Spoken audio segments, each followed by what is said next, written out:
सीधा पॉइंट पे आते हैं। मैं एज्यूम ये कर रहा हूँ कि आप में से सब लोग मेंस लिखोगे, लिखते हो या नहीं लिखते हो वो अलग बात है, तो आपका एक भी मिनट वेस्ट नहीं होना चाहिए।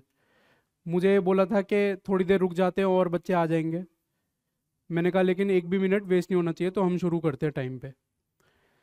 Mains answer writing program MAP and MAP plus, दो मॉड्यूल्स हैं।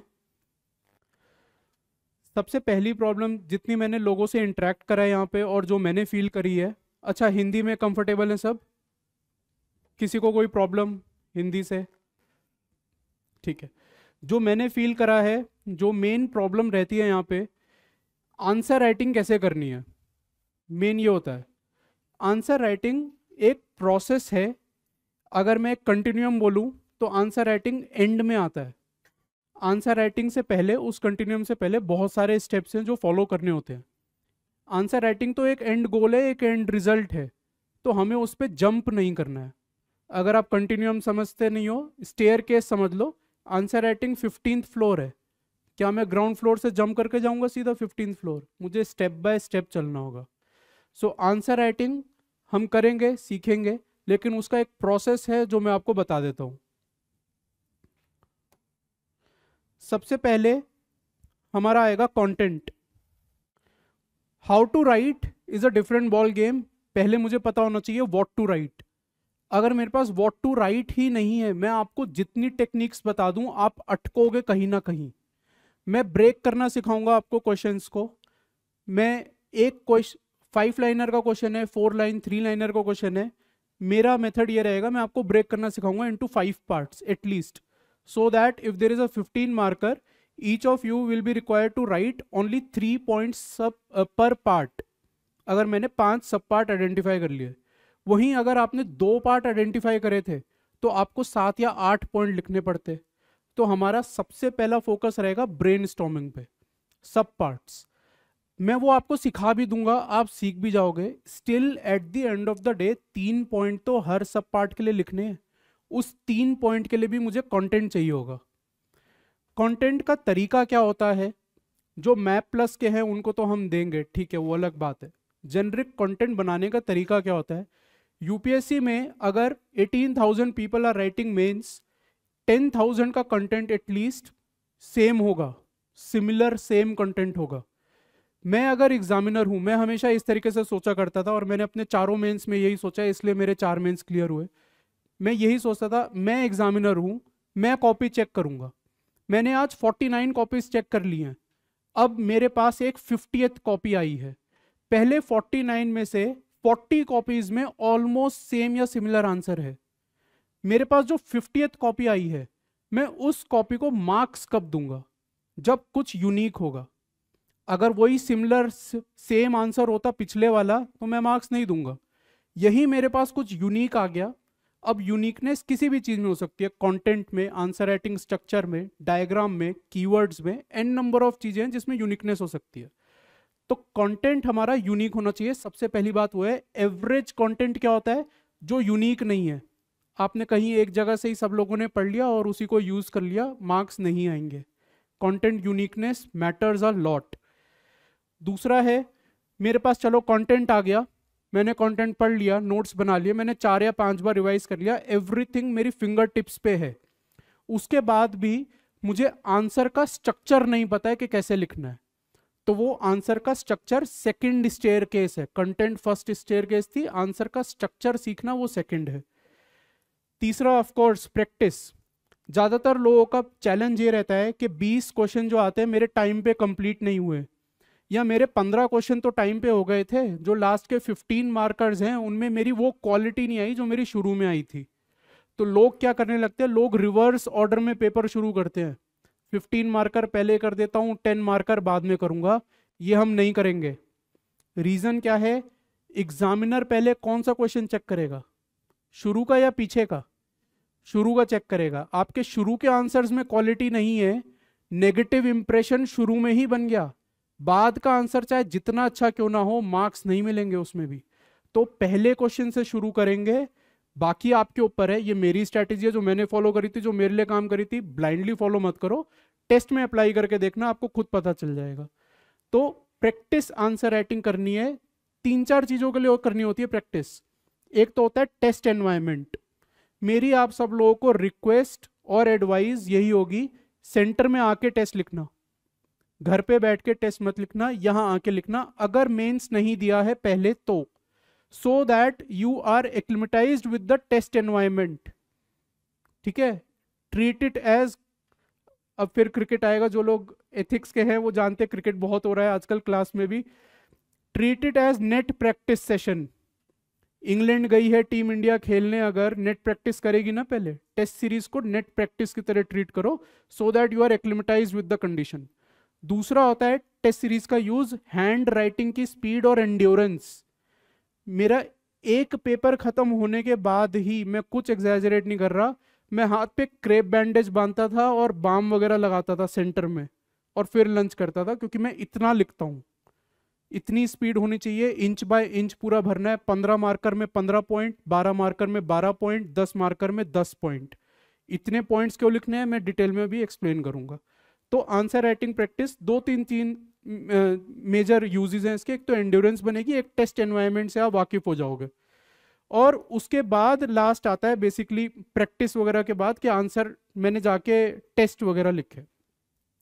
फ्रैंकली स्पीकिंग, गॉड गिफ्ट कह लो या क्या कह लो, इननेट एबिलिटी हमेशा से थी, तो मैंने घर पे कभी आंसर राइटिंग प्रैक्टिस नहीं करी, मैं सीधा टेस्ट में जाके लिखता था। अगर आपके पास वो स्किल है तो ठीक है, आप सीधा टेस्ट आके लिखो, आप घर पे प्रैक्टिस मत करो, आप यहाँ प्रैक्टिस ज्यादा मत करो, आप ब्रेन स्टॉर्मिंग करो। स्किल अगर नहीं है तो उसको डेवलप करो।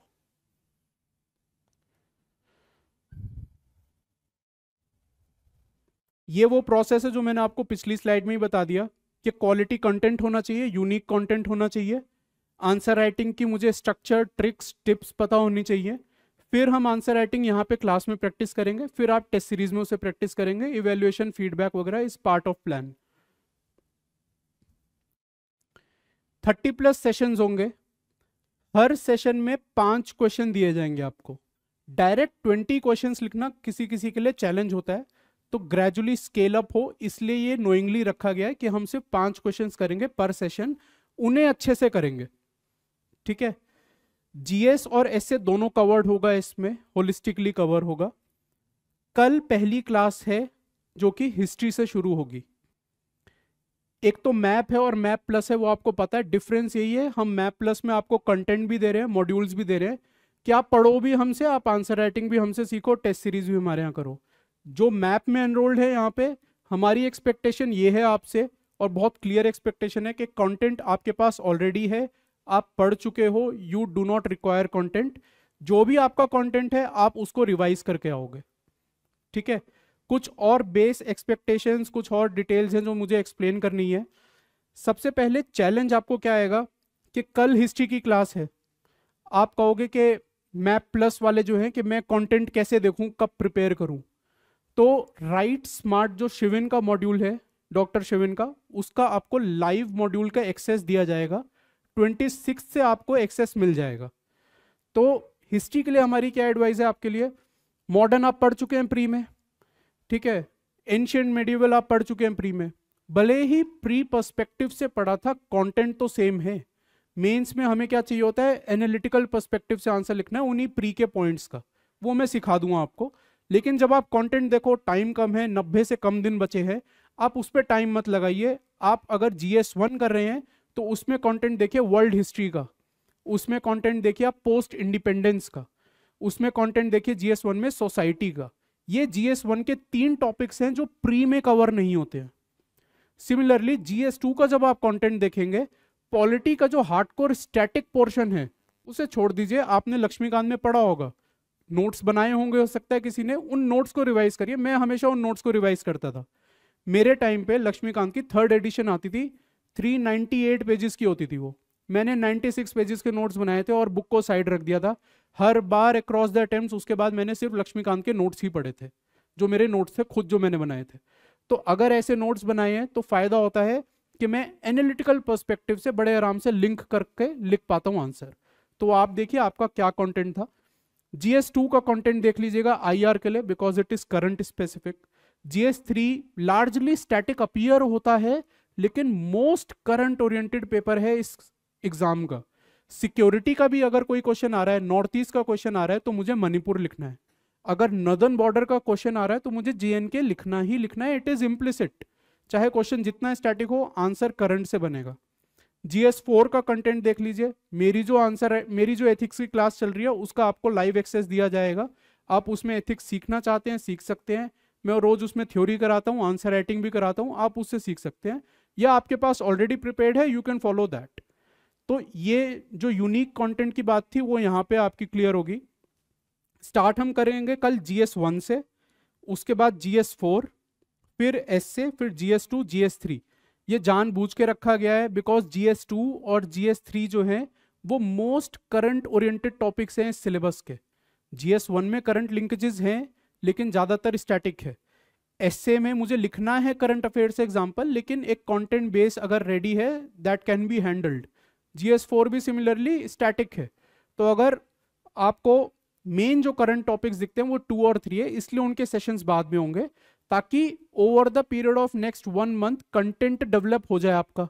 एक बार कंटेंट डेवलप हो गया, करंट अफेयर्स आ गई डिसेंट इनफ न्यूज में, फिर उनको डील करेंगे ताकि उन्हीं से रिलेटेड क्वेश्चंस आपको कराया जाए, इररेलेवेंट कुछ ना हो। ठीक है, तो ये आइडिया है कंटेंट का, क्लासेस के शेड्यूल का। मैंने आपको राइट स्मार्ट बता दिया है, एक्सेस का मैंने आपको बता दिया है, कंटेंट कैसे मैनेज करना है, वर्ल्ड हिस्ट्री पोस्ट आपको क्या देखना है वो आपके ऊपर है। एक और डाउट जो मुझे डिस्कस करना था, कुछ ऐसे होंगे, जब मैंने शुरू में ही पूछा मेंस कौन कौन दे रहे हैं तो कुछ लोग हेजिटेंट थे। तो अगर अनफॉर्चुनेटली गॉड फॉरबिड अगर किसी का नहीं निकलता है, and if you want to be migrated to the next batch, you will be migrated free of cost. अगर आपको इसी बैच में कंटिन्यू करना है आप कर सकते हैं, वो आपके ऊपर है। We will not force anyone कि नहीं भाई तू 3.5 वाले महीने के बैच में मत पढ़, तू 6 महीने वाले में जा, ऐसा कुछ नहीं है, वो आपके ऊपर है। ठीक है, ये जेनरिक पॉइंट्स थे जो मुझे डिस्कस करने थे। अब मैं आपको बताऊंगा, अब मैं आपको एक क्वेश्चन दूंगा, मैं एक्सपेक्ट नहीं कर रहा हूं कि सब इसका पूरा आंसर लिखेंगे। ठीक है, मेरी बिल्कुल एक्सपेक्टेशन नहीं है, ना आप लोग अपने आप को जज करोगे, जज नहीं करना है। ये बस क्वेश्चन है, जिन्होंने मेंस लिखा है या जिनका कुछ प्रिपेयर्ड है ऑलरेडी, ये 15 मार्कर क्वेश्चन था। 15 मार्कर क्वेश्चन के लिए 11 मिनट्स मिलते हैं। Treat it as a 10 marker question, try to write this answer in 7 minutes. अगर किसी ने पहली बार मेंस लिख रहे हैं, बिल्कुल बेसिक नोवाइस है आंसर राइटिंग को लेके, आप सिर्फ स्ट्रक्चर बनाओ कि मैं क्या क्या पॉइंट्स लिखूंगा, break it into the sub parts. मेरा इंट्रो क्या हो सकता है, मेरे सब पार्ट्स क्या होंगे, मैं क्या डायग्राम बनाऊंगा, मैं क्या कीवर्ड लिखूंगा। मैं आपको बता देता हूं, ये GS1 सोसाइटी में आया था क्वेश्चन 2021 मेंस में। ठीक है, 7 मिनट्स ले लो।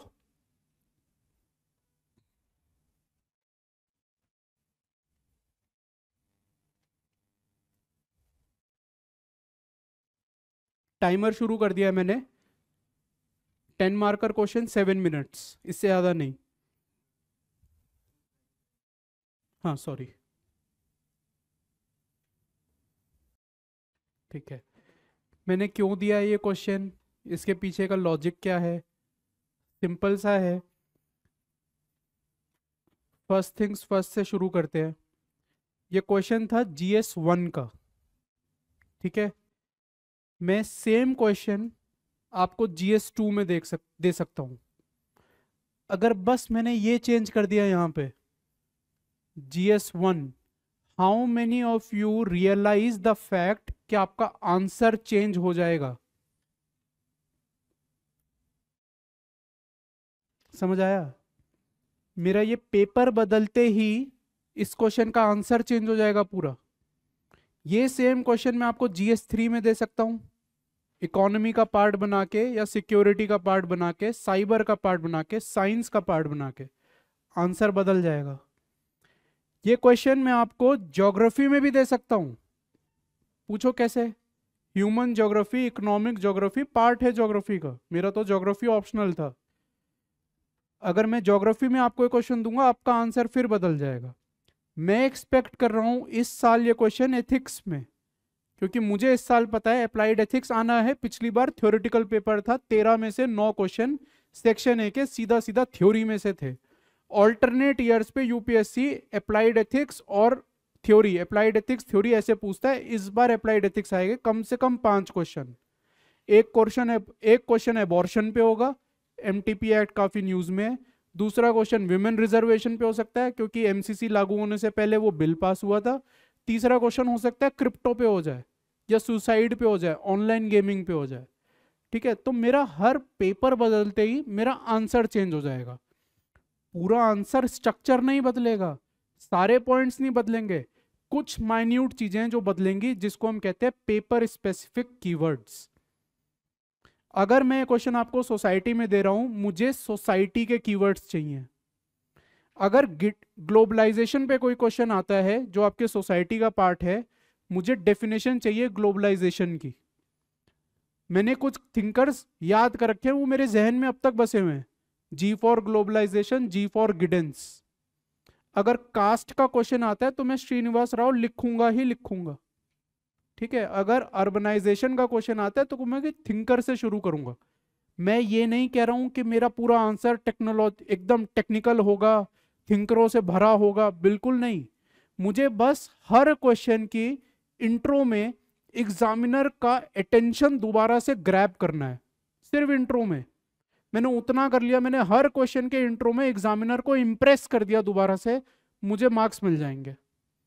तो वो कैसे होगा? वो तभी होगा जब मैं पेपर स्पेसिफिक कीवर्ड्स लिखूंगा। सबसे पहला पॉइंट ये था, पेपर स्पेसिफिक कीवर्ड्स। हम इस पे हर सेशन में काम करेंगे।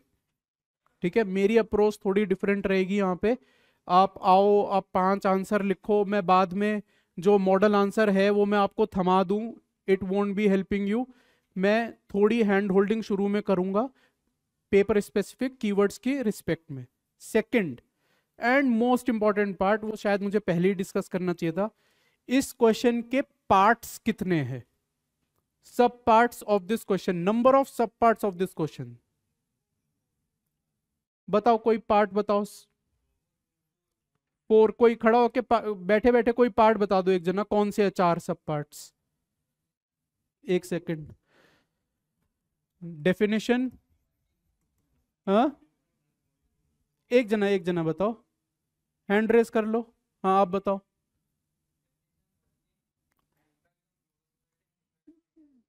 How does it work basically? Working, और क्या था? Global society, Indian society. ठीक है, और कोई बताओ। 4 से ज्यादा ढूंढे किसी ने?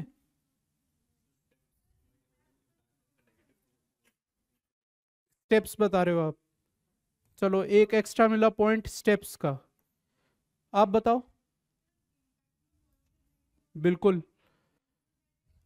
बिल्कुल, पॉजिटिव नेगेटिव। इंडियन सोसाइटी में आप क्या कह रहे हो? पॉजिटिव और नेगेटिव दोनों। और कोई? एक एक पार्ट और है। सॉल्यूशन हो गया, स्टेप्स सॉल्यूशन की बात है, वे फॉरवर्ड में आएगा।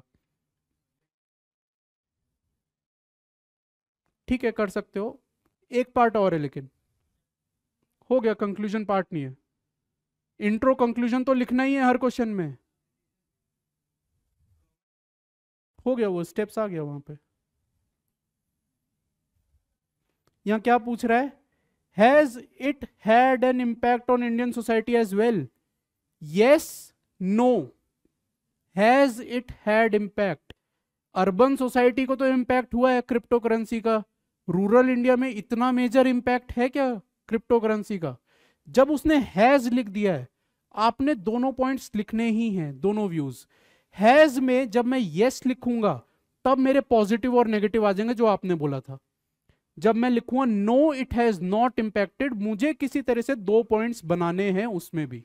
तो मेरे सब पार्ट्स कितने हो गए उस क्वेश्चन में? 4 तो एक्सप्लिसिटली दिख रहे हैं यहां पे। क्रिप्टो क्या है? एक, how does it work? 2, impact global. अगर if I had not divided this into positive and negative then this would have part form my third part, and this is the fourth part. हर कोई average answer जो होगा या below average answer होगा वो at least ये 4 parts तो लिखेगा, ये तो सीधे सीधे हैं। आपको मार्क्स कब मिलेंगे? जब आप इसको डिवाइड करोगे पॉजिटिव और नेगेटिव में, और यहां पे यस के साथ नो का एंगल भी लाओगे। ये मेरी टेक्निक रहेगी इस क्लास में। Has it had an impact? Positive impact भी तो होगा और एक नेगेटिव इम्पैक्ट होगा। मैं कह रहा हूं इम्पैक्ट ही नहीं हुआ, कुछ रीजन्स में इम्पैक्ट ही नहीं है क्रिप्टो का इंडियन सोसाइटी में। तीनों चीजें लिखोगे। मैं कह रहा हूं एक जगह जहां इम्पैक्ट हुआ, इम्पैक्ट दोनों हो सकता है, पॉजिटिव भी नेगेटिव भी, एक न्यूट्रल भी तो हो सकता है। कुछ पार्ट ऑफ सोसाइटी, कुछ पार्ट ऑफ रीजन ऐसे हो सकते हैं जहां इम्पैक्ट ही नहीं हुआ। सोसाइटी का क्वेश्चन है, मैं एकदम ट्राइबल ओरिएंटेड कोई पॉइंट लिख सकता हूं या नहीं लिख सकता? हिंटरलैंड में एकदम जो है, जो कनेक्टेड ही नहीं है, अगर वहां इम्पैक्ट नहीं हुआ, सोसाइटी का पार्ट है वो।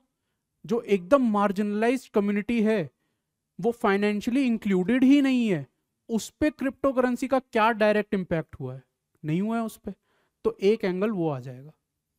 तो अब इस अप्रोच से आपने कितने पार्ट आइडेंटिफाई करे? 1 2 3 4 5 6, एक नो वाला 7, प्लस वे फॉरवर्ड अप्रोच दोगे। वो पार्ट नहीं है क्वेश्चन का, वो चलो हो गया एक्स्ट्रा। ये 15 मार्क का क्वेश्चन था। अब मैंने 7 पार्ट्स आइडेंटिफाई कर लिए। हर पार्ट के लिए, हर पॉइंट के लिए 2-2 पॉइंट लिखूंगा मैं बस। अगर मैंने सिर्फ 4 पार्ट आइडेंटिफाई करे थे, मुझे 4 पॉइंट्स लिखने होते। फायदा क्या हुआ? 4 पॉइंट्स लिखने के लिए हो सकता है आपको ब्रेनस्टॉर्मिंग करनी पड़ती। 3 पॉइंट्स मेरी टिप्स पे हैं, ठीक है, हो सकता है मैंने बहुत अच्छी रिवीजन करी है, चौथा पॉइंट भी मेरी टिप पे हो, लेकिन ब्रेनस्टॉर्मिंग करनी पड़ेगी। Brainstorming requires thinking time. ये 15 मार्क का क्वेश्चन है, मुझे 1 मिनट लगेगा। जब मैं ऐसी स्किल डेवलप कर लेंगे हम, तो क्वेश्चन देखते ही हम उसे तोड़ लेंगे। 1 मिनट लगा डिवाइड करने में, मुझे 11 मिनट में लिखना था, 10 मिनट में मुझे सारे पॉइंट्स लिखने, 15 पॉइंट्स। अब मैंने इसको डिवाइड कर दिया है 4 की जगह 7 में, मुझे सिर्फ 2-2 पॉइंट लिखने हैं। ट्रस्ट मी, 2-2 पॉइंट्स आप अभी भी लिख पाओगे, लेकिन जब आपका कंटेंट रिवाइज होगा, 2 पॉइंट वो क्वालिटेटिव पॉइंट निकलेंगे। ब्रेनस्टॉर्मिंग रिड्यूस टू ऑलमोस्ट 0, क्योंकि 2 पॉइंट्स तो मेरी टिप्स पे होने ही चाहिए। अगर मैंने कंटेंट कंसाइज है और उस कंटेंट को 4 से 5 बार रिवाइज करा है, जो मैं हर बार करता था। 5 बार रिवीजन 90 दिन में कैसे होगी वो भी मैं बताऊंगा। उसको लेके ओवरऑड नहीं होना है कि 5 बार कैसे रिवाइज करूंगा, हो जाती है, सबकी होती है, लोग रियलाइज नहीं करते हैं इस फैक्ट को। चलो बता देता हूं। पहला सेक्शनल टेस्ट लिखोगे। मैं सेक्शनल टेस्ट में भी मेरे जो पूरे नोट्स होते थे वो रिवाइज करता था। सेक्शनल टेस्ट दिया जाता है सो दैट कुछ ऐसे होते हैं कैंडिडेट जिनको पूरा एक साथ में नहीं देना, वो थोड़ा ही पढ़ पाते हैं, तो उनके लिए सेक्शनल है। मैं क्या करता हूं, लेकिन मेरा कोई भी आप टॉपिक दो, मैं पूरे पेपर से लिंक करके पॉइंट्स बनाऊंगा उसमें। एथिक्स में सेक्शनल टेस्ट क्या होता है, कोई मतलब नहीं है एथिक्स में सेक्शनल टेस्ट का। मैं चैप्टर 1 भी यूज करूंगा, चैप्टर 8 भी यूज करूंगा, चैप्टर 1 के आंसर में, क्वेश्चन में। तो पूरा पेपर में एक साथ रिवाइज करता था। एक रिवीजन हो गई मेरी पहले सेक्शनल टेस्ट में, दूसरी रिवीजन हो जाएगी मेरे दूसरे सेक्शनल टेस्ट में, तीसरी रिवीजन जब मैंने FLT दिया तब हो जाएगी। जनरली 20 दिन पहले खत्म हो जाती है टेस्ट। एक रिवीजन मेरी उसके बाद होगी, एक रिवीजन मेरी जस्ट एग्जाम से 1 दिन पहले होगी। 5 रिवीजन हो गई हैं ये। जब 5 रिवीजन होंगी, कंटेंट फिंगर टिप्स पे होगा और मैं 2-2 पॉइंट आराम से लिख लूंगा। तो पूरा आइडिया हमारा इस पे रहेगा कि हम ब्रेनस्टॉर्मिंग कैसे सीखें, सब पार्ट्स में कैसे डिवाइड करें। मैं ये नहीं करूंगा कि मैं आके आपको पॉइंट्स बताऊंगा, वो अप्रोच किसी काम की नहीं है, क्योंकि एग्जाम हॉल में तो मैं हूँगा नहीं आपको पॉइंट्स बताने के लिए। वहाँ आपको क्वेश्चन देखना है, उसको सब पार्ट में ब्रेक करना है, हर पार्ट के इक्वल पॉइंट्स में आंसर लिखने हैं। तो ये अप्रोच रहेगी। अब नेक्स्ट चीज देखो, जो ये आप समझ गए, इसके बाद इसको दूसरे एंगल से देखेंगे अभी क्वेश्चन को। आंसर राइटिंग के बेसिक्स क्या है ये मैंने आपको बता दिया। मैं हैंड होल्ड कैसे करना चाहता हूँ आपको, खासकर शुरुआत के सेशंस में। एक बार 4-5 सेशन हो जाएंगे, फिर आप खुद ही करने लगोगे ये। आंसर स्ट्रक्चर, मैंने आपको शुरू में भी बोला था कि कंटेंट होना अलग है, स्ट्रैटेजी होना अलग बात है, स्ट्रक्चर होना अलग बात है। आंसर स्ट्रक्चर की प्लीज ये आदत डाल लो जो मैं लिखने वाला हूं। सबसे पहले होगा, जब हम क्वेश्चन देखेंगे उसको ब्रेक करेंगे सब पार्ट्स में, उसका कीवर्ड आइडेंटिफाई करेंगे। यहां पे इस क्वेश्चन में लिखा हुआ था व्हाट इज क्रिप्टो करेंसी। मान लो यूपीएससी ने नहीं लिखा होता कि what is crypto currency, UPSC ने लिखा होता how does crypto currency works, इससे क्वेश्चन चालू हुआ था। फिर भी मुझे क्रिप्टो की डेफिनेशन देनी है, crypto is my keyword in this question. ऐसे समय पे वो पार्ट बन जाएगा एक, I treat it as a sub part कि मुझे डेफिनेशन देनी है, मैं 2 पॉइंट्स उसके लिखूंगा। इंट्रो में मैंने कीवर्ड को डिफाइन कर दिया। जब 2021 में वो क्वेश्चन आया, आई एम 100% श्योर कुछ ना कुछ लिंकेज उसके करंट अफेयर में रही होगी, कुछ ना कुछ आया होगा करंट अफेयर में 2021 में। आई एज्यूम उस समय कोविड काफी चल रहा था, 2020 का, काफी लोगों ने क्रिप्टो में इन्वेस्ट करा था, स्टॉक में लोग कम इन्वेस्ट करने लग गए थे, क्रिप्टो में सब आ रहे थे। इलॉन मस्क भी कुछ ज्यादा ही एक्टिव थे उस समय शीबा इनू डॉज कॉइन वगैरह को लेके, तो वो शायद करंट अफेयर बैकग्राउंड हो सकता है। तो आपको हर स्टैटिक से स्टैटिक, एब्स्ट्रैक्ट से एब्स्ट्रैक्ट क्वेश्चन को भी करंट अफेयर से लिंक करना है। तो थर्ड पॉइंट होगा हमारा न्यूज बैकग्राउंड। पता है इससे होता क्या है, you are basically telling the examiner that I know why you have asked this bloody question। ठीक है, जब उसको ये पता चल जाएगा यार इसको तो ये भी पता है क्वेश्चन क्यों आया है, तो पॉजिटिव एक्स फैक्टर और पॉजिटिव इंप्रेशन तो बनना ही बनना है। मैं हर क्वेश्चन में ट्राई करा करता था ये करने का कि मैं उसको ये तक बता रहा हूँ ये क्वेश्चन क्यों आया है। फिर मैं तो न्यूज़पेपर पढ़ के उनके नोट्स बनाता था, ज्यादातर लोग ये फॉलो करते नहीं है। कई क्वेश्चंस में ऐसा हुआ है मुझे आर्टिकल तक पता होता था कि ये वहां से आया मेरे न्यूज़पेपर के नोट से, क्योंकि मैं खुद नोट्स बनाता था, उन्हें 5 बार रिवाइज करता था। जो वोकैब मेरी न्यूज़पेपर के नोट्स में होती थी वही वोकैब मेरी आंसर में निकलती थी। मेरा आइडिया क्या था, आई कैन बी रॉन्ग, मेरा आइडिया यह है कि शायद उसके पास ट्रांसक्रिप्ट हो, एग्जामिनर के पास पता नहीं है या नहीं, हो सकता है हो सकता है वो ट्रांसक्रिप्ट, अगर सोर्स ऑफ क्वेश्चन वो पर्टिकुलर न्यूज है तो ट्रांसक्रिप्ट में हो सकता है पॉइंट्स भी वहीं से मेंशन्ड हो, कीवर्ड्स मेंशन्ड हो, तो वो मैं यहाँ पे रिप्रोड्यूस करता हूँ। इसलिए मैं करंट अफेयर का बैकग्राउंड देता हूँ हमेशा। उसके बाद आएगा आपका सब पार्ट्स आपने बना लिए, अब आप लिखोगे हेडिंग्स।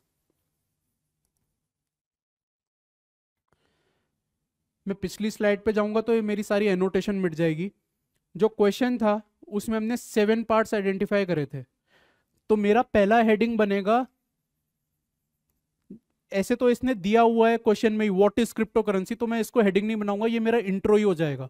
अगर मान लो कोई और क्वेश्चन होता तो मैं पहले व्हाट लिख देता या मीनिंग लिख देता, वो मेरा सेपरेट हेडिंग बनेगा। इसको बॉक्स में डाल दो, ये सब हो जाएगा, सब आदत पड़ जाएगी। उसके बाद जो हमें पॉइंट्स लिखेंगे वो नंबर करके लिखेंगे। पैराग्राफ में कोई आंसर नहीं लिखेगा, चाहे GS1 हो, चाहे GS2 हो, चाहे GS3, चाहे GS4, मैं पूरी आदत डलवा दूंगा आपको पॉइंट्स में आंसर लिखने की, बहुत आसान है। रीजन क्या है, जब एग्जामिनर देखेगा कि इसने, अच्छा पहले हेडिंग बता देता हूं, फिर आप 7 हेडिंग बनाओगे, जो 7 पार्ट्स हमने आइडेंटिफाई करे थे, पॉजिटिव, नेगेटिव, न्यूट्रल, फलाना, जितने भी, सबके पॉइंट्स लिखोगे 1 2 1 2 1 2 ऐसे करके। एग्जामिनर एंड में क्या देखेगा कि इसने 2 पॉइंट उसके लिखे हैं, 2 पॉइंट इसके लिखे हैं, 2 इसके लिखे हैं, इतना वो कैलकुलेट कर लेगा, समझ में आ जाएगा यार इसने 12-13 पॉइंट एटलीस्ट लिखे हैं 15 मार्क के क्वेश्चन में। अब बात आती है क्वालिटी वर्सेस क्वांटिटी की। इतना जीरो डाउन करने के बाद भी 2 पॉइंट तो आप लिख ही लोगे वैसे क्वालिटेटिव, ऐसा होगा नहीं कि नहीं है। मान लो कुछ पॉइंट्स उसे अच्छे नहीं लगे, हो सकता है ना उसे अच्छे नहीं लगे, लेकिन मैंने 15 पॉइंट लिखे हैं, मेरे कितने पॉइंट होंगे जो उसे अच्छे नहीं लगेंगे? 5 अच्छे नहीं लगेंगे, 10 तो अच्छे लगेंगे। प्लस मैंने इंट्रो दिया है, प्लस मैं पेपर स्पेसिफिक कीवर्ड जो बताया हूं वो देंगे हम, प्लस हम डायग्राम बनाएंगे, कोशिश करेंगे हर क्वेश्चन में डायग्राम बन जाए। अगर सोच के जाओगे डायग्राम बनाओगे हर क्वेश्चन में, तब जाके जीएस के 80 क्वेश्चन में से 30 में बना पाओगे। मैं कभी 30 से ज्यादा क्वेश्चन में डायग्राम नहीं बना पाया था अक्रॉस माय 4 मेंस। तो कोशिश जब ये करोगे तो डायग्राम हो गया, फिर कंक्लूजन। 5 पॉइंट अच्छे भी नहीं लगे, अब मुझे बताओ 15 मार्कर में जब मैं इतना सब दे रहा हूं वो मुझे एटलीस्ट 6 तो देगा, ये मेरी एक्सपेक्टेशन है। उसको अच्छा लग गया तो वो 7 दे देगा। 7 मार्क 15 में से मतलब रफली अराउंड हाफ, 50%। तो we will play in number of points, points will be qualitative as well as quantitative. हर क्वेश्चन में बराबर क्वालिटी नहीं निकलेगी, हर क्वेश्चन में नहीं निकलेगी, इम्पॉसिबल। 20 में से 20 में क्वालिटी निकल जाए तो मार्क्स आएगा जितना प्रथम कौशिक का आया था, मेरा बैचमेट है 500 प्लस मारा था जीएस में, और रवि आनंद भी मेरा बैचमेट है 500 प्लस मारा था जब मेरे 463 आए थे जीएस में 2017 में। ठीक है, तो हर क्वेश्चन में क्वालिटी निकलना मुश्किल है, किसी में हम क्वालिटी में खेलेंगे, किसी में क्वांटिटी में खेलेंगे। और क्या होता है पॉइंट्स में लिखने पे, you will not digress from the issue. Problem हमारी क्या आती है, हमारे पास आइडियाज होते हैं, जब हम पैरा में लिखने लगते हैं we tend to flow with the flow, हम भावनाओं में बह जाते हैं, उस एक पॉइंट को ही 3-4 लाइन में खींचते रहते हैं, स्पेस खत्म हो जाती है। वो जो बात का बतंगड़ बनाना होता है, राई का पहाड़ बनाना होता है, वो ऑप्शनल में चाहिए होता है, जीएस में नहीं चाहिए। जीएस में मुझे डायमेंशन चाहिए। अब मैं क्या कर रहा हूं, सब पार्ट्स में इतने डिवाइड करके मैं क्वेश्चन को हर तरीके से खोल रहा हूं। इम्प्लिसिटली यूपीएससी को यही चाहिए, वो जो कहते हैं ना meet the demand of the question. Demand तभी मीट होगी जब आप सब पार्ट्स में आइडेंटिफाई कर लोगे, हेडिंग्स बना दोगे, हर हेडिंग का 2-2 पार्ट लिख दिया। एक इस बार के कैंडिडेट हैं जो सिलेक्ट हुए रैंक 18, कल उनका मैंने डाला भी था कंटेंट एक, उन्होंने ब्लॉग पे स्ट्रैटेजी लिखी थी, वर्दा खान नाम है, पहले अटेम्प्ट में प्री नहीं हुआ था ना जीएस ना सीसेट, सेकंड अटेम्प्ट में 18 रैंक आ गई। उनकी स्ट्रैटेजी बहुत बढ़िया है, ये मैं हर बार करता था, I realised it after listening to her strategy. वो कहती है examiner reads the answer in a vertical format, top to down rather than horizontally. Line by line read नहीं करता है, ऊपर से नीचे रीड करता है। ऊपर से नीचे रीड करने का क्या मतलब है, अगर ये मेरा 1 पेज है, 2 पेज है, मैंने यहाँ पे इंट्रो लिख दिया, मैंने ये हेडिंग बना दी, 2 पॉइंट लिख दिया है, फिर हेडिंग बना दी, 2 पॉइंट लिख दिया है, हेडिंग 2 पॉइंट। एग्जामिनर देखता चला जाएगा, अच्छा यार इसने तो पूरा एड्रेस करा है demand.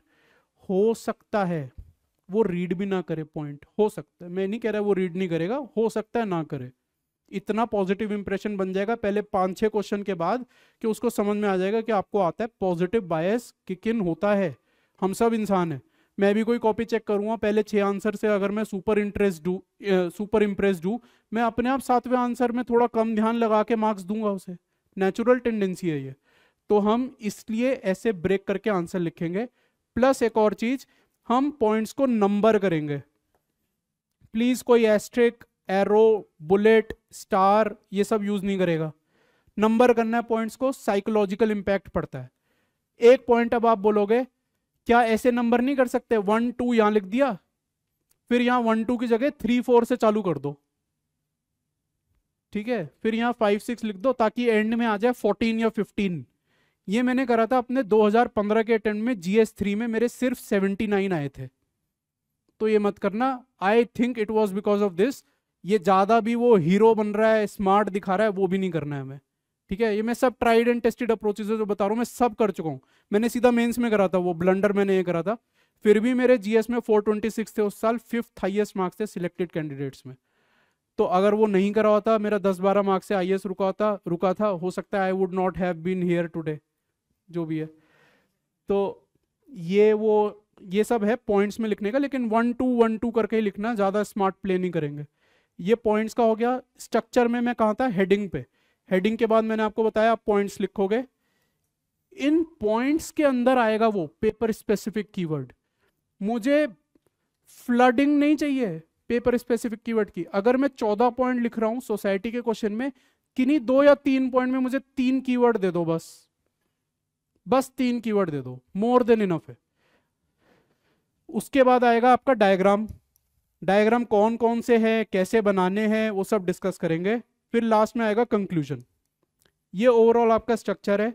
Intro, keyword, current linkages, separate headings for the sub parts, writing the answer in points, para में क्यों नहीं लिखना है मैंने बता दिया है, नंबर ऑफ पॉइंट्स मैंने बता दिया है, फिर डायग्राम बनाएंगे और फिर कंक्लूजन करेंगे। एक चीज और रह गई है, वो है underlining the important facts, figures, keywords जो भी आपको लगते हैं। ओवरडू नहीं करना है। मैं ये गलती करता था, मैं पूरे लाइन ही अंडरलाइन कर देता था कई बार, मुझे अपने आंसर कुछ ज्यादा अच्छे लगते थे, तो वो नहीं करना है। उसका फिर क्या है, वो एसेंस खत्म हो जाता है। मैं सब कुछ ही अंडरलाइन कर रहा हूं तो मैं दिखाना क्या चाह रहा हूं एग्जामिनर को, कुछ की पॉइंट हो गए ना आपके आंसर में। जीएस 1 में विमेन का क्वेश्चन आया है, अगर कुछ कीवर्ड्स हैं जो मुझे आज भी याद है, genderisation of crime, genderisation of labour, commodification of women, anomie theory. मेरा सोशियोलॉजी नहीं है लेकिन मुझे ये कीवर्ड्स पता है क्योंकि मैंने सेपरेटली प्रिपेयर करे थे। तो विमेन पे जब भी क्वेश्चन आता है मैं ये सब लिखूंगा और उन्हें अंडरलाइन कर दूंगा, जो मेजर कीवर्ड्स मुझे लगते हैं। जीएस 3 में अगर मैंने इकोनॉमिक सर्वे, बजट, कोई आईपीसीसी की रिपोर्ट अगर कहीं कुछ मेंशन करी है उसे अंडरलाइन कर दूंगा। जीएस 2 में अगर मैंने कोई कमिटी मेंशन करी है, कोर्ट केस मेंशन करा है, उसे अंडरलाइन कर दूंगा। एफआर, डीपीएसपी, प्रियम्बल, इनसे अगर लिंक करा है उन्हें अंडरलाइन कर दूंगा। तो ये कुछ चीजें हैं, थोड़ा ही अंडरलाइन करना है, ज्यादा नहीं करेंगे। कुछ लोग तो ये भी कहते हैं कि डायग्राम को बॉक्स में डाल दो। ज्योग्राफी ऑप्शनल वाले जो हैं उन्होंने काफी सुना होगा, लेकिन इतना पॉसिबल नहीं है, जीएस में टाइम इतना भी नहीं होता है। और एक चीज होती है जो मैंने करी है, वो होता है नंबरिंग द फिगर्स, कि डायग्राम कितने बनाए हैं। तो पहला क्वेश्चन में अगर डायग्राम बनाया उसके नीचे लिख दो फिगर 1, तीसरे क्वेश्चन में बनाया फिगर 2, ये कर सकते हो। लास्ट में एग्जामिनर देखेगा अच्छा 10 डायग्राम बनाए हैं, साइकोलॉजिकल इम्पैक्ट पड़ता है, बिल्कुल पड़ता है कि इसने 10 डायग्राम बनाए हैं। ये छोटी छोटी ट्रिक्स है जो हम सीखेंगे और अप्लाई करेंगे अपने आंसर्स में क्लास में। ये स्ट्रक्चर हो गया, ये वही है स्ट्रक्चर। पॉइंट्स का मैंने आपको बता दिया, points versus para, quality versus quantity. Conclusion का मैं बताता हूँ। काफ़ी लोग प्रिपेयर करते हैं अपने नोट्स इंट्रो कंक्लूजन फॉर्मेट में पहले से ही, कि एजुकेशन का, हेल्थ का, पॉवर्टी का, हंगर का प्रिपेयर करके रख लेता हूँ। मैंने कभी नहीं करे। मेरे को क्या लगता था कि हर क्वेश्चन अलग है। भूल भुलैया देखी है, वो क्या बोलता है, हर दिमाग अलग, हर ताले की चाबी अलग, अक्षय कुमार बोलता है ना। तो मैं खड़ी कर सकता हूँ तुम्हारे लिए बीवी जैसे तुम चाहो, लेकिन हर ताले की चाबी अलग होती है, हर इलाज अलग होता है। वही है भाई, जो क्वेश्चन की डिमांड है उससे रिलेटेड इंट्रो लिखना है। मैं एजुकेशन पे प्रिपेयर करके गया हूँ 5 इंट्रोज, आंख बंद करके मुझे मन कर रहा है, मैंने तो वो इंट्रो पढ़ा था, मुझे यूज करना है जबरदस्ती, मैं जबरदस्ती यूज कराऊंगा चाहे वो रिलेवेंट हो या ना हो। अब वो आपके ऊपर है, आप करना चाहते हो या नहीं। मैंने आपको राइडर बता दिया कि उसमें प्रॉब्लम क्या होती है। If you can rectify that problem then good. तो प्रिपेयर करना चाहते हो तो कर सकते हो, नहीं करना चाहते तो कोई इशू नहीं है। कंक्लूजन, कंक्लूजन लार्जली 2 तरीके के होते हैं। शुरू के क्वेश्चंस में कंक्लूजन बहुत अच्छा निकलता है सबका, क्योंकि टाइम होता है। बाद में आते आते कंक्लूजन निकलता ही नहीं है। जो मैंने लास्ट में बताया था आपको पूरा स्ट्रक्चर, इतनी सब मेहनत करने के बाद एग्जामिनर अगर देखेगा इसने कंक्लूजन नहीं लिखा, ये मेरा मानना है, again I can be wrong, लेकिन ये मुझे चीज़ें बहुत काम करी है मेरे लिए, मेरा जो ये माइंडसेट था। तो मैं ये सोचता था अगर एग्जामिनर ने देखा यार इसने इतना सब लिखा है, 14 पॉइंट लिखे हैं, डायग्राम बनाया है, पेपर स्पेसिफिक कीवर्ड्स, वो सोच रहा है कि चलो यार इसको 7.5 दे देता हूँ 15 में से, वो लास्ट में देखेगा कंक्लूजन ने लिखा है -1, 6.5 देगा। ये मैंने बना रखा है, रूल है मेरे मेंटल माइंड में ना, रूल है कि 1 मार्क कट जाएगा। ऐसा नहीं है कि मैंने कंक्लूजन लिखा है, एग्जामिनर सोच रहा था 7.5 देता हूँ वो 8.5 दे देगा, वो नहीं है, लेकिन मार्क्स कटेगा अगर कंक्लूजन नहीं लिखा, क्योंकि कंक्लूजन क्या है, वो आपके आंसर का जिस्ट है। इंट्रो में मैंने क्या कहा कि it is the first opportunity to impress the examiner in every damn question. Conclusion is also similar, कि अगर मेरे से कोई कमी रह गई हो तो भाई मुझे माफ करो, मैंने कंक्लूजन में 3 कीवर्ड या कुछ वे फॉरवर्ड अप्रोच लिख दिए, उससे सेटिस्फाई हो जाओ। तो लार्जली मैं 2 तरीके के कंक्लूजन लिखता था। एक तो नॉर्मल जिस्ट हो गई एक लाइन की, hence crypto currency has had various challenges for the global society as well as India, बस जो क्वेश्चन में लिखा है। या वे फॉरवर्ड अप्रोच जिसको आप सॉल्यूशंस भी कहते हो। जनरली जो पॉलिसी रिलेटेड क्वेश्चंस होते हैं उनमें वे फॉरवर्ड अप्रोच बहुत इफेक्टिव है। अब पॉलिसी रिलेटेड क्वेश्चन हम एक कुकून में अपने आप को बांध लेते हैं कि पॉलिसी रिलेटेड क्वेश्चन तो बस जीएस 2 में आएंगे, ऐसा नहीं है। जीएस 1 का ये जो क्वेश्चन था इसमें आप लिख सकते हो ना वे फॉरवर्ड अप्रोच कंक्लूजन में, किसने रोका है आपको? इसमें भी आप एफआर डीपीएसपी लिख सकते हो, किसने रोका है? ये हमने माइंड में बना रखा है कि मैं जीएस 2 के जो कंसेप्ट थे एफआर डीपीएसपी कॉन्स्टिट्यूशन, ये तो बस मैं पॉलिटी में लिखूंगा, या एथिक्स के जो कीवर्ड्स हैं वो मैं सोशियो में नहीं लिखूंगा, वो तो बस मैं एथिक्स में लिखूंगा। मैं ये नहीं कह रहा आपको फ्लड करना है कि सोशियो के आंसर को आप एथिक्स का आंसर बना दो, लेकिन थोड़े बहुत लिंकेजेस आप कर सकते हो, उसका इफेक्ट होता है। तो ये लार्जली हुआ। Answer writing structure. अब एक लाइव चीज करेंगे, जो मैंने क्वेश्चन दिया था आपको,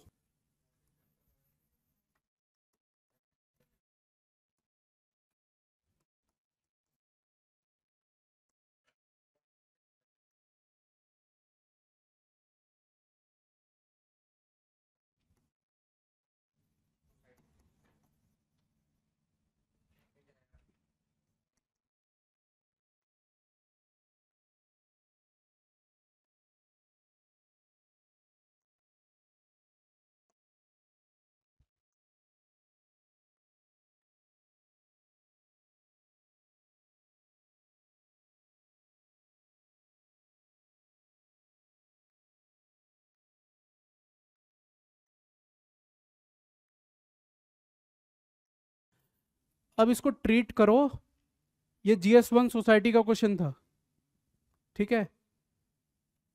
मैं क्वेश्चन हिस्ट्री में पूछ सकता हूँ या नहीं? पूछने को यूपीएससी जितना अनप्रिडिक्टेबल और अतरंगी होता जा रहा है, जब वो इमोशनल इंटेलिजेंस और कॉन्शियंस को लिंक कर सकता है तो वो कुछ भी कर सकता है। अब पिछली बार क्वेश्चन आया था, पिछली या पिछली से बार, कि इन एब्सेंस ऑफ कॉन्शियंस या in when crisis of conscience occurs, will emotional intelligence help a person और नॉट। चैप्टर 3 को लिंक कर रहा है चैप्टर 7 से, तो वो कुछ भी कर सकते हैं। अब GS1 में तो पूछा है ना उन्होंने क्रिप्टो, जो आप GS3 में एक्सपेक्ट करते हो। कल को अगर हिस्ट्री में पूछ लिया, आपका आंसर कैसा रहेगा? मत लिखो, स्ट्रक्चर बताओ या पेपर स्पेसिफिक कीवर्ड्स कुछ बता दो, कोई एक जना स्ट्रक्चर बताओ। कैसे डिफरेंशिएट होगा मेरा हिस्ट्री का आंसर मेरे सोसाइटी के आंसर से? करेंसी की हिस्ट्री बताओगे,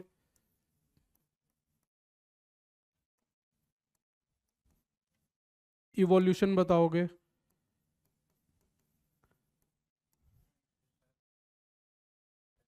इसको बोलते क्या है? हिस्ट्री बताना, ओरिजिन बताना, ये हो गया टेम्पोरल सेंस। तो मेरा जो हिस्ट्री का जो भी क्वेश्चन आएगा, XYZ क्वेश्चन, उसमें कोशिश हमेशा यही होनी चाहिए कि हम अपने आंसर में भी टेम्पोरल सेंस दें। वर्ल्ड हिस्ट्री में सबसे बड़ा चैलेंज क्या है? चलो 2 साल से तो क्वेश्चन ही नहीं आया है, शायद एक भी क्वेश्चन नहीं आया वर्ल्ड हिस्ट्री में। जब आता भी है तो पूछता है सुइज कैनाल का क्वेश्चन, जो कि अर्जुन देव की बुक में 1 लाइन का लिखा हुआ है, उस पर वो एक्सपेक्ट करते हैं हम 2 पेज लिखें। तो उसके लिए क्या टेक्निक्स होंगी? उसके लिए टेक्निक हम क्या करेंगे, ब्रीफ में बता देता हूं। मान लो कोई एक्स इवेंट पे क्वेश्चन आया है, ठीक है, मेरे पास उसके लिए कंटेंट बहुत कम है, मैक्स आधे पेज का कंटेंट है या 1 पेज का कंटेंट है। तो उस इवेंट से पहले क्या हुआ था और उस इवेंट के बाद क्या हुआ था, मैं वो भी मेंशन करूंगा, ताकि मेरा आंसर बन जाए। अगर मेरे पास कंटेंट कम है तो, आपके पास कंटेंट है, आप हिस्ट्री बैकग्राउंड के हो सकते हो तो वेल एंड गुड, नहीं है तो ये अप्रोच फॉलो करो, इसको अप्लाई करके देखो। पोस्ट इंडिपेंडेंस के अगर कोई क्वेश्चन आ रहे हैं, इमरजेंसी को 75 में आई थी इमरजेंसी, अभी 24 है, 50 ईयर्स होने वाले हैं इमरजेंसी को, हो सकता है इसी साल क्वेश्चन आ जाए। जनरली यूपीएससी को प्यार है 25, 50, 75, 100 जो इवेंट होते हैं, तो वो क्वेश्चन पूछता है, हो सकता है इसी साल पूछ ले। तो मान लो इमरजेंसी का कोई लेके क्वेश्चन आया स्पेसिफिक, तो प्री इमरजेंसी क्या था और पोस्ट इमरजेंसी क्या था सिचुएशन, वो भी मेंशन करोगे, पॉइंट्स जनरेट हो जाएंगे। जो मैंने आपको बोला GS1 GS3 के क्वेश्चन के लिए, GS2 के क्वेश्चन के लिए, कि dividing the question in its सब पार्ट्स, ये इम्प्लिसिटली वही कर रहा है। मैं पार्ट्स क्रिएट कर रहा हूं जबरदस्ती के 1 लाइनर क्वेश्चन में भी, जो कि हिस्ट्री में नेसेसरी है। अगर क्वेश्चन आता है कि गुप्ता न्यूमिस्मेटिक्स की जो कॉइन सिस्टम जो भी है न्यूमिस्मेटिक्स, वो बहुत बढ़िया है, ये क्वेश्चन आया था 17 में शायद, मैं कैसे प्रूव करूंगा कि गुप्ता के बहुत बढ़िया है? मैं पहले ये बताऊंगा ना कि गुप्ता से पहले बढ़िया नहीं थे, फिर ये गुप्ता में हुआ बहुत बढ़िया हो गया, शानदार, फिर गुप्ता के बाद भी बढ़िया नहीं हुआ, ठीक है। तो ये हिस्ट्री में पॉइंट्स जनरेट करने की टेक्निक्स हैं, इस पे डील करेंगे बाकी और क्लास में। मैं थोड़ा थोड़ा ब्रीफ देके आपको छोड़ रहा हूं, ताकि जब हम हिस्ट्री के लिए मिले कल, तो थोड़ा आप इस माइंडसेट से आओ, आप एकदम बोल्ड ना हो जाओ। प्लस जब गुप्ता न्यूमिस्मेटिक्स अगर पूछता है, मैंने आपको क्या बोला है, ये जीएस का पेपर है, ट्रीट इट लाइक जीएस। खासकर हिस्ट्री ऑप्शनल वाले। मुझे चैलेंज आता था ज्योग्राफी के क्वेश्चन लिखने में GS1 में, क्योंकि मेरा ज्योग्राफी ऑप्शनल था। मैं डेप्थ में चला जाता था कई बार, लेकिन वो मुझे डेप्थ में नहीं जाना है। मेरे किसी भी मॉक टेस्ट में 60 से ज़्यादा नहीं आए GS1 में, और मेरे UPSC में 105 से कम नहीं आए कभी। मेरे किसी मॉक टेस्ट में 60 से ज़्यादा नहीं आए, वहाँ 105 से कम नहीं आए, बेरिंग माई फर्स्ट अटेम्प्ट, जब मुझे 6 क्वेश्चन आते ही नहीं थे GS1 के। रीज़न क्या है? मैंने एक्सप्रेसिटली अपने माइंड में, जहन में बिठा लिया, ये GS का पेपर है, मुझे GS की तरह हैंडल करना है। हिस्ट्री का क्वेश्चन GS का आंसर कब बनेगा बताओ?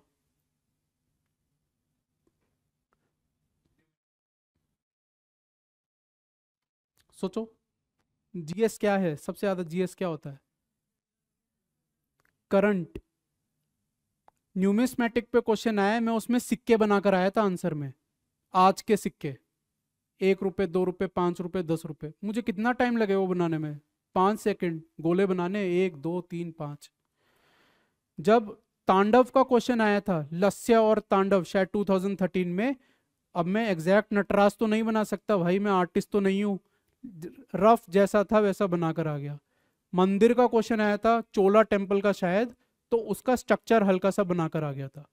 तो हिस्ट्री के क्वेश्चन में डायग्राम बनाओगे प्लस करंट अफेयर से लिंक करोगे।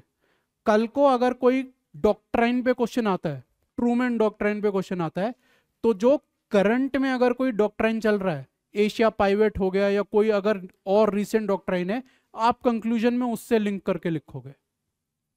तो इससे आपकी करंट से लिंकेजेस बनेंगी उस हिस्ट्री के क्वेश्चन की, जो कि GS में अटमोस्ट इंपॉर्टेंट है। It is GS, it is not history. Geography का क्वेश्चन भी it is GS, it is not geography. सबको GS की तरह हैंडल करेंगे। ठीक है, ये हिस्ट्री हुआ।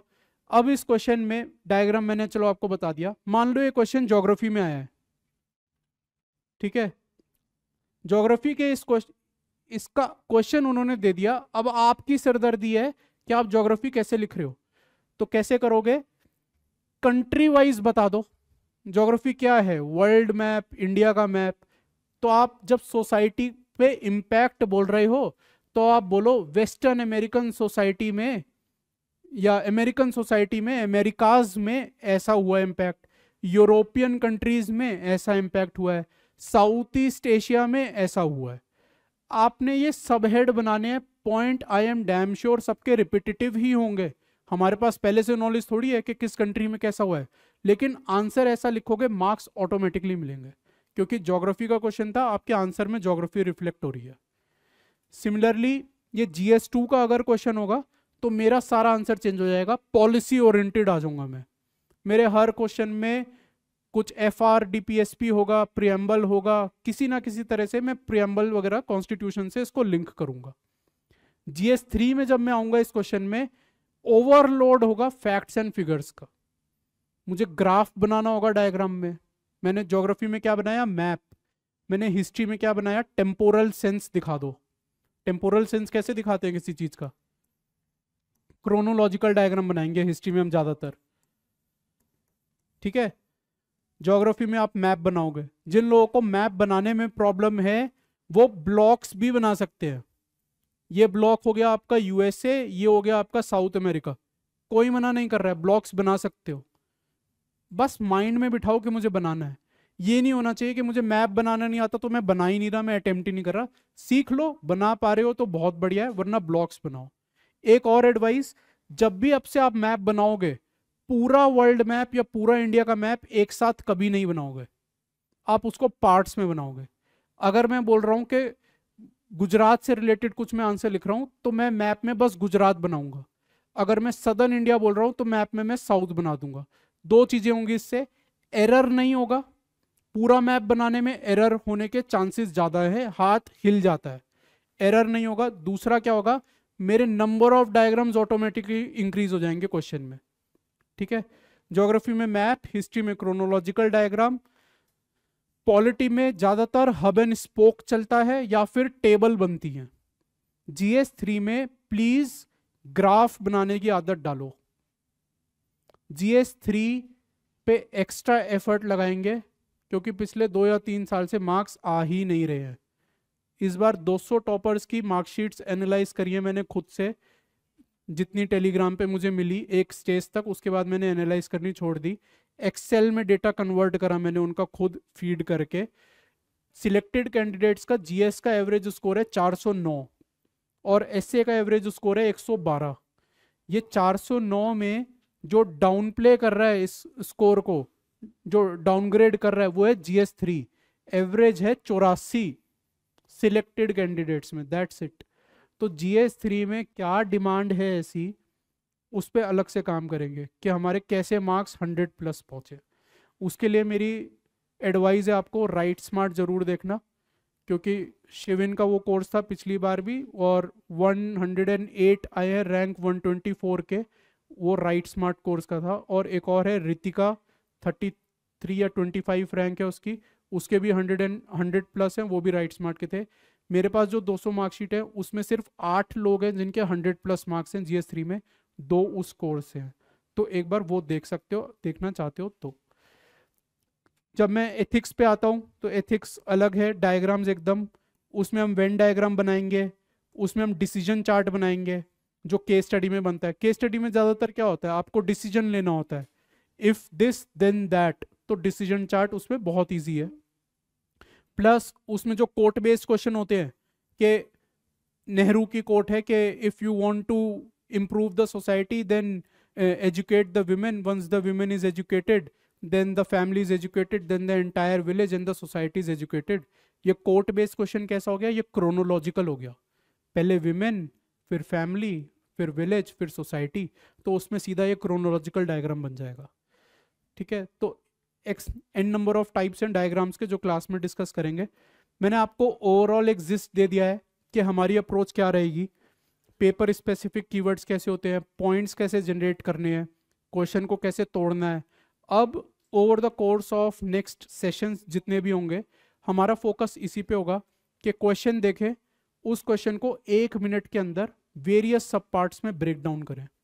ठीक है, ताकि ब्रेन स्टॉर्मिंग फर्दर जो है वो रिड्यूस हो जाए।